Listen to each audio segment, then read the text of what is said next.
Naogopa sana uzee.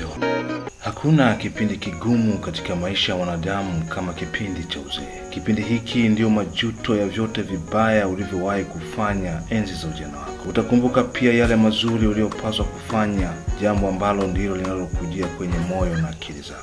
Wakati bado umri unaruhusu, uliambiwa fanya kazi kwa bidii, lakini hata hukujali. Ulipokubali kufanya hivyo, hukukumbuka kesho yako. Ukachezea fedha na mali pasipo kukumbuka kesho yako. Muda wa kuoa ulipofika, pia uliambiwa kuoa ni muhimu sana kulingana na umri wako. Ukapewa tahadhari kuwa uwe makini na uchaguzi wa mke, maana ni heri ukakosea kujenga nyumba kuliko kukosea kuoa. Utateseka sana maishani mwako. Wala hukusikia, na ulipoamua kufanya hivyo, ulitumia ujana wako kwa mke anayekutesa na kukupa majuto hadi hii leo. Hapo ndipo ulipokubaliana na misemo ya wahenga inayosema asiyesikia la mkuu huvunjika guu, na asiyefunzwa na mamaye hufunzwa na ulimwengu. Walimwengu wakazidi kukwambia ukioa mke mjali sana, yani wajibike vilivyo, na kama Mungu atawajalia watoto, hakikisha unashirikiana na mke wako kuolea. Lakini hata hivyo hukujali na ukawatelekeza. Leo hii watoto hawana elimu sababu hukuwapeleka shule kupata hiyo elimu ambayo ingewasaidia.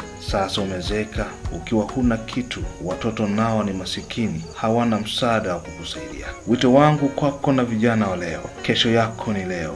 Kuepuka mateso na majuto ya ujana wako. Fanya kazi kwa bidii, kuwa na mahusiano mema na wengine. Tunza kipato chako kwa ajili ya kesho. Jifunze kuwa huru na mwenye afya njema kama akiba ya uzee wako. Hadi kufikia hapa sina la ziada. Niite Jeremiah Musa.